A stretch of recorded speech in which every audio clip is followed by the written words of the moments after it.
Hey guys, what's going on? James here, and in this video today, we're going to be talking about all of the players that the Tampa Bay Buccaneers met with in this past 2020 NFL Combine. So guys, without further ado, I'm not even going to do a cut. Let's get into it. Now, these prospects that the Buccaneers have met with is courtesy of Pewter Report. Go check out the article that they wrote at pewterreport.com, and this is as up to date as of February 28th at 1 p.m. Now, for everybody who is in the know, the NFL Combine has now come and it is now gone. And during that NFL Combine, we were all able to see all of these phenomenal football players from the college ranks go out there, work out, show out their skills. It was also an opportunity for a lot of NFL teams, every NFL team, I don't know why I said a lot, there's no team that's missing this, to meet with some of the prospects in this upcoming draft. Now, they do have certain limitations to how many prospects they can meet with. They can't meet with everybody, but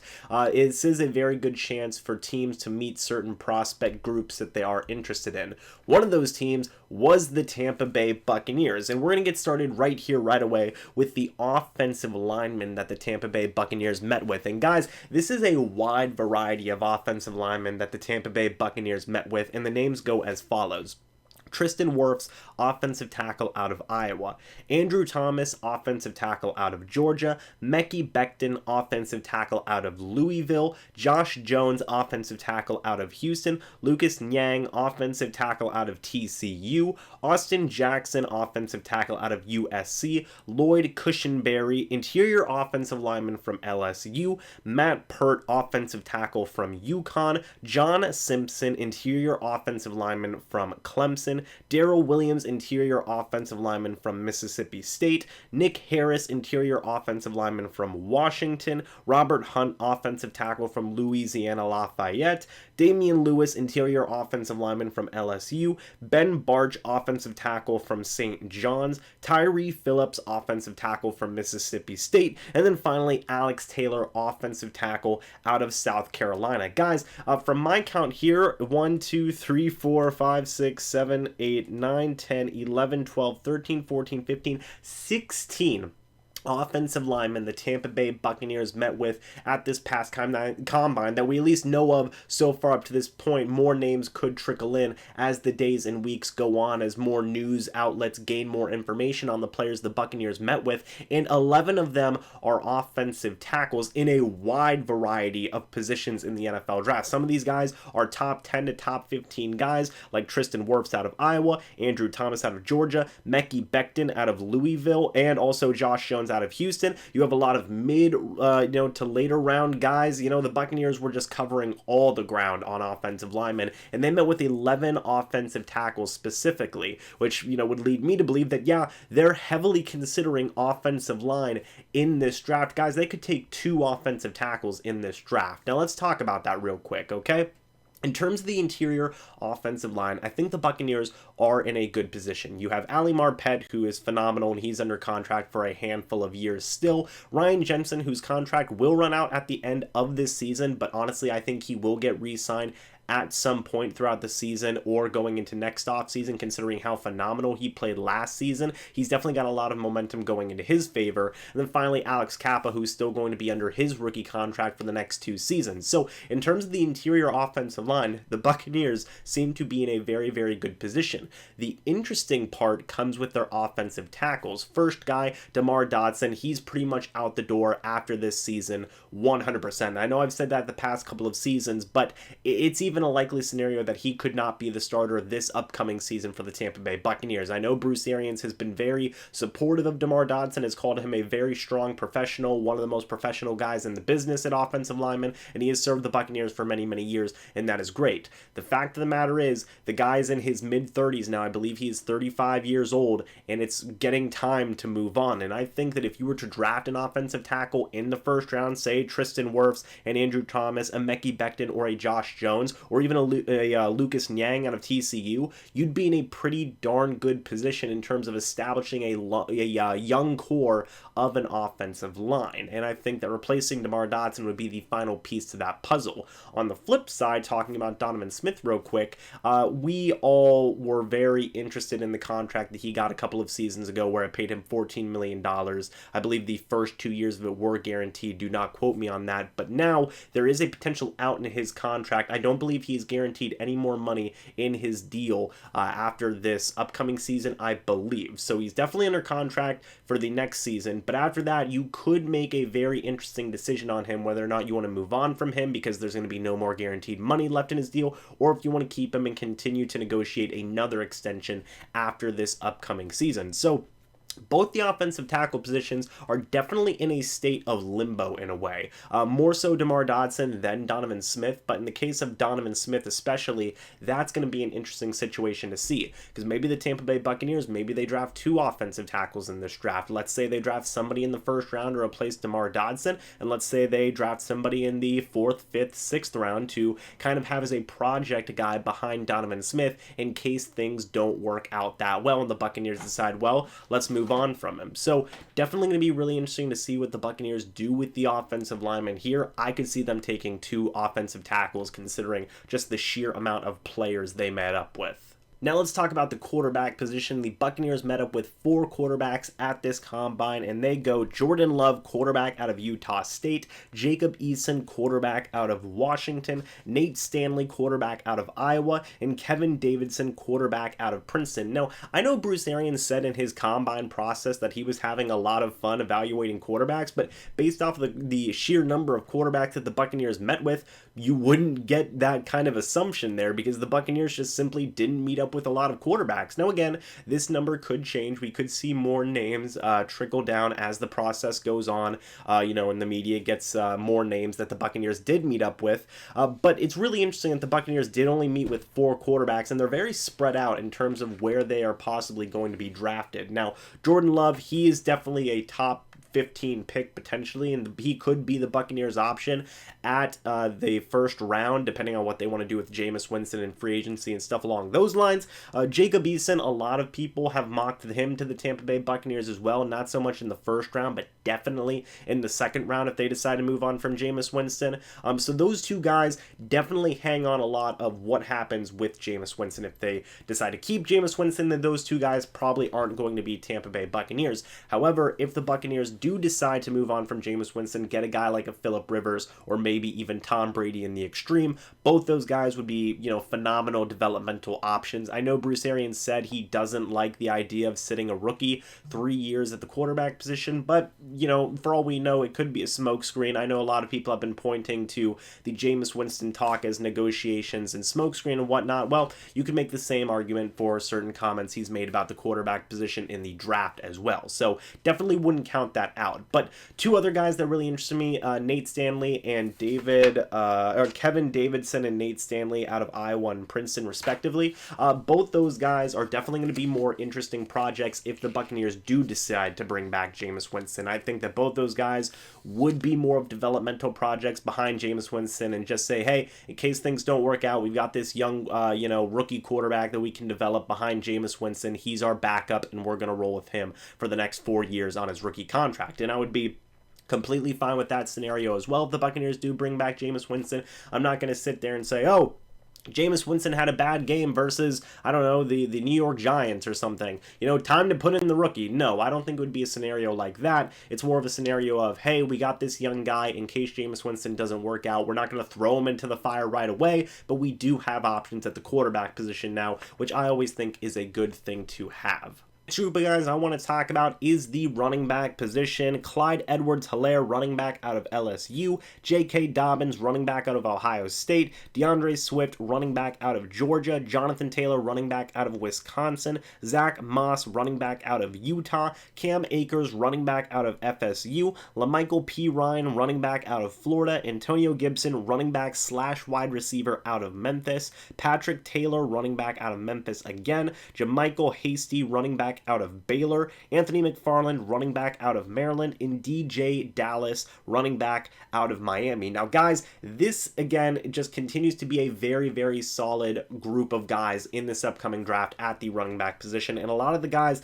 the Buccaneers talk with are definitely mid-round guys, second-round guys, third-round guys, fourth-round guys, even fifth-round guys. You know, the Buccaneers were able to talk to a lot of those guys in this past combine, and you did have some later-round guys in there as well, which I can always appreciate, but it is very interesting that they talked to so many different running backs, whereas I've been banging the drum, I've been banging the wall saying the Buccaneers don't need to add a running back this offseason. It looks like they're heavily considering it. In Bruce Arians' press conference, when he talked about the running back position, he did not mention Peyton Barber at all. When he was talking about the running back group, he mentioned Ronald Jones, TJ Logan, and Dare Ogunbowale, and that's the Buccaneers group of running backs right now. It sounds like Peyton Barber isn't going to be involved in that process, but we always can wait and see at the end of the day. But I know a lot of people are clamoring for guys like Clyde Edwards-Helaire out of LSU. I know he's definitely a fan favorite. I like J.K. Dobbins, but again, I've been pounding the wall that the Buccaneers don't need to add a running back necessarily, so, you know, it is what it is, but I do think J.K. Dobbins is a good running back, and I know a lot of people are both going to be pulling for Cam Akers out of FSU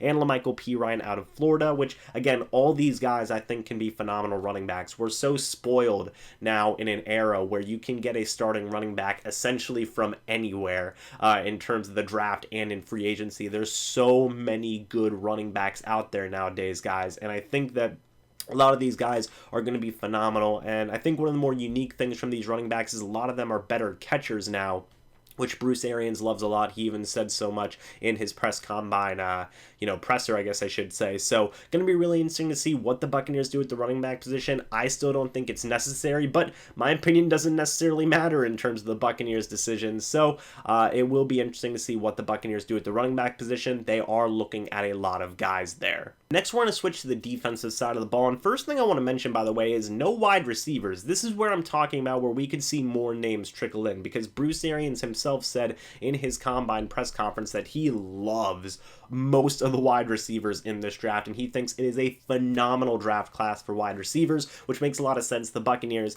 need some help in terms of their overall depth at the wide receiver position, especially if they decide to not bring back Brashad Perriman. They're going to need another guy or two potentially in this upcoming draft, so we may see more interest in these draft wide receivers for the Buccaneers coming up here in the future. That's kind of one where I expect, when the media gets a hold of more names that the Buccaneers met up with, a lot of that could end up being wide receivers. But moving on to the defensive side of the ball, first guys I want to talk about are the defensive tackles. The Buccaneers met up with TCU defensive tackle Ross Blacklock, LSU defensive tackle Rashad Lawrence, and apparently they were so interested in Rashad Lawrence they called him multiple times, which is a very interesting thing to note. They also met up with Utah defensive tackle John Peninsky. They also met up with Missouri defensive tackle Jordan Elliott, and then finally they met up with South Carolina defensive tackle Javon Kinlaw. Now, the big one there is Javon Kinlaw. He has been somebody that Buccaneers fans have been absolutely clamoring for, which,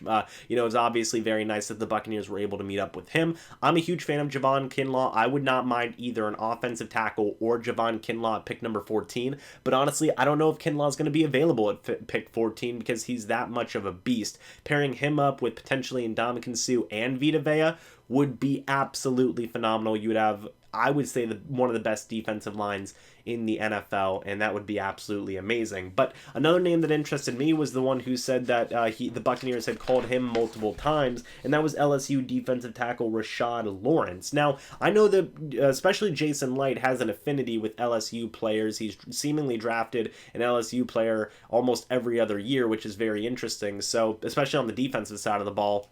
And I know Bruce Arians likes his LSU players as well. So could this be somebody that the Buccaneers are interested in the mid-ish type of rounds, I guess I should say? I would say, yeah, I definitely think that is a possibility of the Buccaneers being interested in a guy like Rashad Lawrence, but not a lot of defensive tackles on this list. Makes sense considering they have Vita Vea and Ndamukong Suh potentially coming back as well, Vita Vea already being on the team. But Rashad Lawrence and Javon Kinlaw, both those guys I'm very, very interested in. Next, we're going to be talking about edge defenders / defensive defensive ends that the Tampa Bay Buccaneers met up with, they go as follows: Miami edge defender Trayvon Hill, Utah edge defender Bradley Anae, which, by the way, shout out to Real Talk Perez, he likes him a lot. Baylor defensive end James Lynch, LSU edge defender Clevon Chasson? I don't know how to say that, but Clevon Chasson, Michigan edge defender Josh Uche, NC State defensive end James Smith-Williams, Florida defensive end Jabari Zuniga, I think that's how you say it, and then UNC defensive end Jason Strowbridge. There's some definitely hard names on there, but still interesting nonetheless. The Buccaneers are keeping up the status quo of building up their depth with their defensive line and with their edge defenders. I gotta respect them for that. It makes a lot of sense. They obviously added Shaq Barrett, Anthony Nelson last year, and that worked out pretty well for them. And they do have the potential of losing a lot of guys in the case of Jason Pierre-Paul and Carl Nassib, who could potentially hit free agency. Shaq Barrett isn't going anywhere. I believe he is possibly going to be getting the franchise tag, but the Buccaneers are going to need to add a little bit more depth on the edge defender portion of their defense, and I think a lot of the guys here would be very interesting. I'm really interested in Jabari Zuniga from Florida. I think that he could be a very interesting guy, and also I really like Utah edge defender Bradley Anae. I think that both those guys could create a lot of buzz for the Tampa Bay Buccaneers as rotational pass rushing types of players. Next, we're going to be talking about outside linebackers that the Tampa Bay Buccaneers with. Next, we're going to be talking about outside linebackers that the Tampa Bay Buccaneers met up with, and I did include some of the edge defenders that were there as well. Michigan outside linebacker Josh Uche, LSU outside linebacker Clevon Chasson, Tulsa outside linebacker Travis Gibson, Utah outside linebacker Bradley Anae, Charlotte outside linebacker Alex Highsmith. Let me just turn the page here. Notre Dame outside linebacker Julian Julian Aquara, Notre Dame outside linebacker Khalid Kareem, Mississippi State outside linebacker William Gay, LSU outside linebacker Michael Divinity, Minnesota outside linebacker Carter Coughlin, Kansas outside linebacker Azir Kamara, Syracuse outside linebacker Alton Robinson, and then finally Alabama outside linebacker Terrell Lewis. Now, this is a really interesting group to me because you did have your edge defenders in there as well, but you also had some guys who are more traditional 4-3 types of outside linebackers who you would assume the Buccaneers would consider moving inside to work in a 3-4 defense. The main guy I'm looking at is Michael Divinity, but you did have your fair share of edge rushers in there as well as, traditional 4-3 linebackers, whatever have you. But very interesting group of guys right there. Makes a lot of sense that they would continue to look for edge rushers and pass rushers and stuff along those lines. They need to continue to build up that depth, but I wouldn't expect any of these guys to really go in the earlier rounds for the Tampa Bay Buccaneers, especially with potentially Jason Pierre-Paul and especially Shaq Barrett, both those guys coming back, and you just drafted Anthony Nelson last year. I think that any guy that they would get in this group would be more of a depth piece than anything. Real quick, we're going to talk about inside linebackers, and then we're going to move on to cornerbacks. So Baylor inside linebacker Clay Johnson, Minnesota inside linebacker Cameron Brown, Miami inside linebacker Michael Pickney, Miami inside linebacker Shaquille Quarterman, and then finally Clemson linebacker Tanner Muse. Again, this is another group where the Buccaneers are very, very deep at. They have Devin White, they have Levante David, they have Jack Sitchie, they have Kevin Minter, they have a couple other guys there as well. Any of these guys I would expect to be more depth pieces than anything, and that's really all I have to say on that. Moving on to the cornerback position, Auburn cornerback Javaris Davis, Virginia cornerback Bryce Hall, Tulsa cornerback Reggie Robinson, Auburn cornerback Noah Igbenihe. That's not how you say it, but that's as good as we're gonna get. Florida State cornerback Stanford Samuels, Pittsburgh cornerback Dane Jackson, Penn State cornerback John Reed, Michigan State cornerback Josiah Scott, and then Washington cornerback Miles Bryant. A lot of cornerbacks here that the Buccaneers met up with, considering they have invested so much into the cornerback position in recent years, and even more so than that, you just had Carlton Davis, Jamel Dean, and Sean Murphy Bunting all just explode in terms of their potential to what they could be for the Tampa Bay Buccaneers. All those guys are starting cornerbacks. So again, much like what I just said with the inside linebackers, any person that the Buccaneers are looking at is probably more so than not going to be a depth type of piece for this team, but still interesting that they're looking to build up their depth. You can never have enough good players at one position. So, you know, a lot of cornerbacks, which is really interesting to me, but I guess I understand if you want to build up on your depth. By the way, I'm also very excited for Mazzy Wilkins and his second year with the Buccaneers defense as well. Finally, the last group I'm going to be talking about is the safety position. Now, this is very interesting. You have Alabama safety Xavier McKinney, Auburn safety Daniel Thomas, Georgia safety J.R. Reed, Maryland safety Antoine Brooks, Michigan safety Josh Metellus, Louisiana Tech safety L'Jarius Sneed,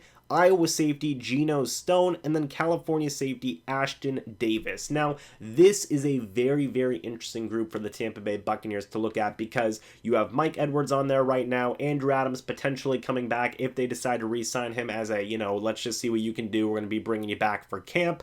You also have Jordan Whitehead, who's been phenomenal for the Buccaneers the past couple of years. So you've invested a lot, and you also have Justin Evans returning from injury as well, and you have a couple other guys at the safety position there. So the Buccaneers have already invested a lot in their safety position in terms of draft picks with Justin Evans, Mike Edwards, Jordan Whitehead.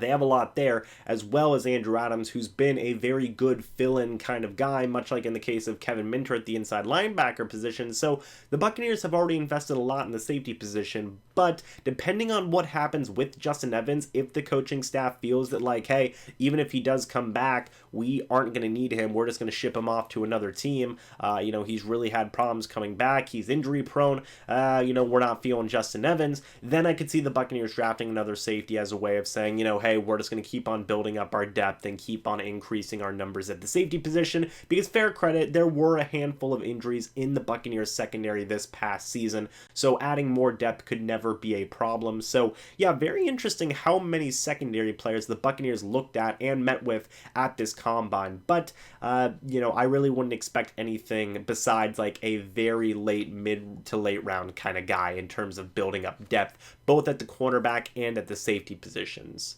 Guys, that's everybody that the Buccaneers have met up with so far up to this point as of February 28th at 1 p.m. I'm sure there will definitely be more names that the Tampa Bay Buccaneers met up with that we will see trickle into the media that I'm sure I will probably be making videos on. But what did you guys think? A lot of offensive linemen, a lot of secondary players, and not a lot of quarterbacks, which could, you know, definitely lean more towards and give an idea of what the Buccaneers are thinking about doing at those positions. So let me know what you think about all this down in the comment section below. Hope you guys all enjoyed this video. But guys, until the next video or the next live stream, I'll see you guys in the next one. But until then, and as always, guys, goodbye for now, and go Bucs.